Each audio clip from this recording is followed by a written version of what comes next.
So The Last of Us Episode 3 is out now. It covers sort of the Bill's Town section of the game very loosely, very loosely. I'm going to be talking about it because I love The Last of Us. I'm not going to spoil anything beyond this point in the game, so if you are watching the show without having played the game before, fear not, I'm not going to spoil a single thing for you. But as a return favour, all I ask is that you subscribe to this channel. My name's Eden Green. I like to talk about movies and TV shows, and I'm trying my hardest, despite a whole lot of difficulties, to try and get weekly Last of Us reviews out because I very much love the show and I want to take it all the advantage I can about talking about it. One of my tech problems is right now you can see I'm recording into my phone for audio, so hopefully it sounds good. Phones these days have pretty good audio, right? We'll find out, and okay, let's get on to it.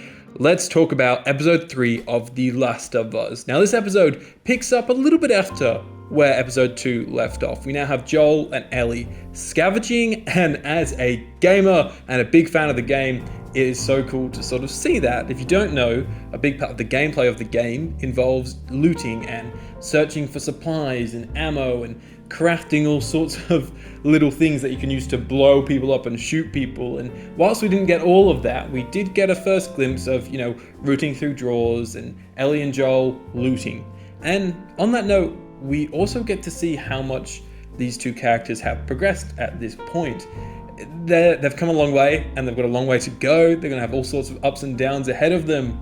But it's really cool to see what they're doing with Ellie at this point. On the Last of Us podcast, the official one by HBO, which I definitely recommend you all listening to, it's pretty clear that Craig Mazin has said to Neil Druckmann that they want to start establishing some of the stuff that's developed in part 2 a little bit earlier on. So Ellie's admiration for Joel's violence, which we saw in the first episode, and now here we see her come face to face with an infected, and she kind of does this little weird dissecting thing that I don't trust, but it's interesting to see the fascination she has with that, and almost the fascination she has with that power. Anyways, we then have one of the best sort of transitions ever, like just the way Ellie and Joel are talking.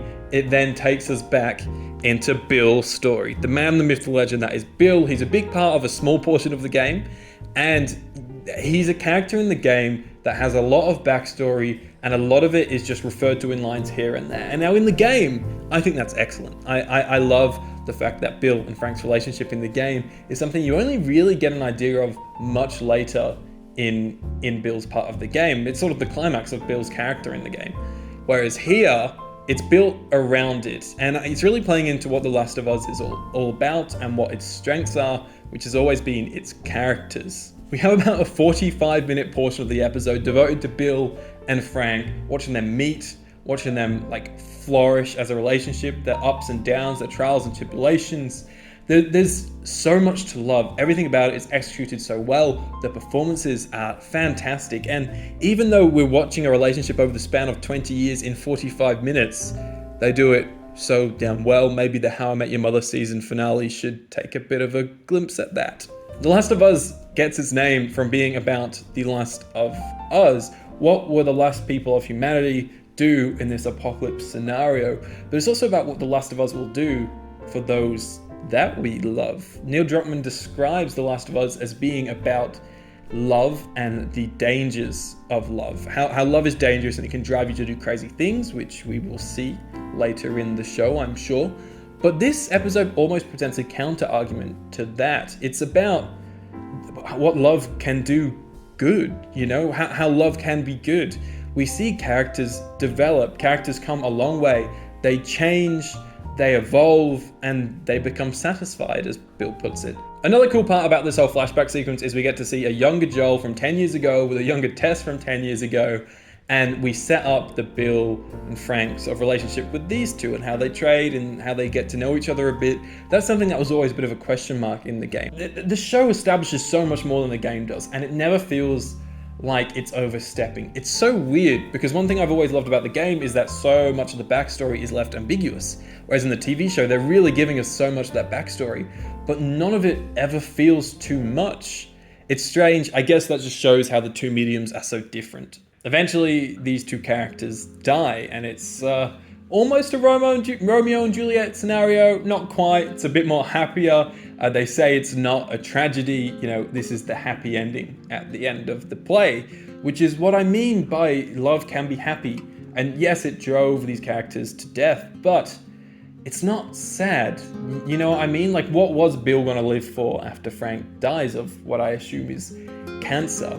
It's a really sweet ending for their characters, and yeah, it is still kind of tragic, no matter how much they try and put it aside, but it is a sweeter ending than what you get in the game. Now, Ellie finds a note, which once again sort of rings true with the gamers. You find so many notes, and that's how the game conveys a lot of the sort of outside story. I guess it's how you read like bonus material, is through finding notes throughout the game that just tell you little side stories and things like that.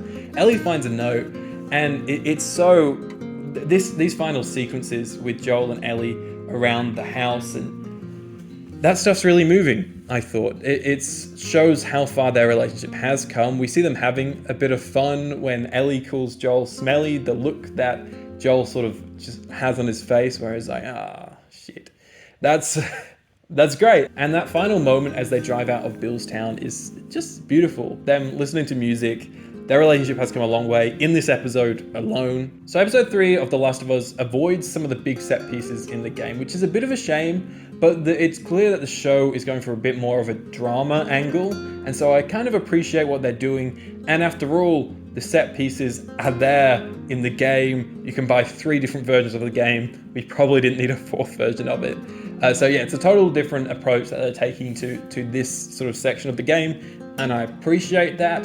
I'm so curious as to how it's going to play out going forward. It started off very tight and close to what the source material is, and it still is very close to it. It's not stepping off of it, but it's telling the source material in a completely different way. It's using the medium of television to its advantage. So this episode, once again, gets a double thumbs up for me. I think this is the best episode of The Last of Us so far, and I'm so keen to see what the next few episodes have in store. I think it's only going to ramp up from here, guys. Thank you very much for watching and listening. Don't forget to subscribe for more weekly Last of Us content. My name's been Aiden Green, and I'll see you next week.